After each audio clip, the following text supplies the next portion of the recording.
and I love sharks. I'm going to tell you a little story, and at the end, I hope that you feel the same way I do. I recently had the opportunity to travel to Cocos Island, Costa Rica for work. Cocos Island is one of the most beautiful places in the world. It's also one of the top places to see large marine wildlife, by which I mean sharks. But there was a problem. Cocos Island is not a spot for beginner divers or rusty divers. The dives are deep, they're over 100 feet. The currents are strong. So strong, in fact, they give you a GPS before you dive. And there are lots and lots of sharks. So I realized that the only thing holding me back was fear, and that I absolutely had to go. I couldn't pass up this opportunity just because I was afraid. And the other thing that I forgot to mention was that we were going to be doing technical scientific dives, so on top of all that other scary stuff, we were going to be carrying cameras and equipment and purposely getting close to sharks. So I decided I was going to go. I signed up for a refresher scuba course. I got nitrox certified. I did some shore dives in Monterey Bay, and I ate a Lucky California burrito, and they give you free chips there, which is awesome. And then I got on a plane. So at this point, I was feeling good. I was feeling ready to go. But then on the 36-hour crossing from Cocos Island to the mainland, or from the mainland of Costa Rica to Cocos Island, I made the mistake of talking to the fellow divers who were on board with me. One of them told me that the last time he had been to the island, he had almost died. He'd been engulfed by a school of fish and ran out of air. Another told me that he owned a dive shop and had thousands of dives under his belt. I had about 15 and a burrito. That was it.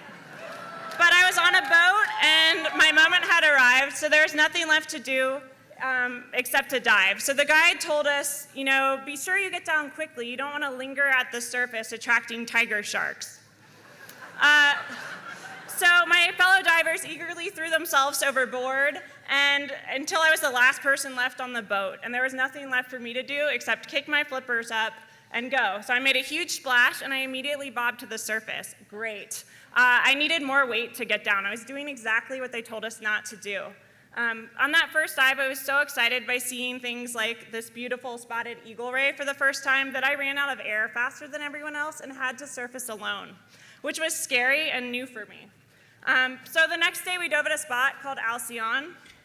Alcyon was discovered by Jack Cousteau and most recently visited by Her Deepness Sylvia Earle. It is shark land. You descend over 100 feet, holding onto a line because the currents are so strong, and you basically just sit and wait. But this time, something different happened. As soon as I hit the water, I just became calm. I can't really describe it, but I just let go of all of that fear I'd been holding on to and was 100% in the moment. I was just enjoying being in this beautiful blue world, and it is also where I saw my first shark, because Alcyon is what is known as a cleaning station. So the sharks come in really slowly, and these little yellow fish, the barber fish, come in and eat the parasites off of their gills.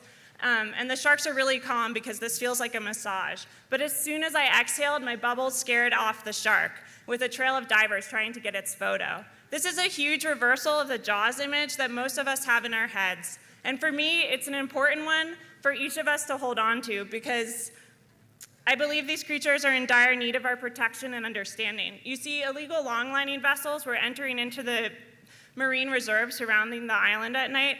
And what these vessels do, for those of you who don't know, is they set out these long lines with lots of baited hooks on it, and they indiscriminately catch whatever swims into it. So if a shark swims into it, this is an actual photo from a long line. What happens is they'll pull it in, they'll cut its fin off, and they'll throw it overboard, sometimes alive. This practice is decimating shark populations worldwide and also at the island, and it's heartbreaking. I realize what I'm really afraid of is that we're not going to have any sharks left in our ocean. So back on land, my colleagues and I learned that American Airlines was flying fins from Costa Rica to Hong Kong, where they're used in shark fin soup, and that these planes were touching down in US soil.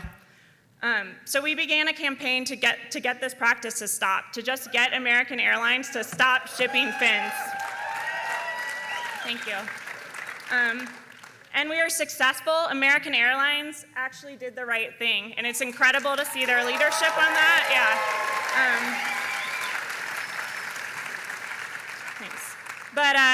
but sadly, shark finning still exists, long lining still exists, and other carriers are still flying fins. So please take the plunge, do something you are afraid of, and do something to save sharks, because together we can ensure that fins stay attached. Thank you.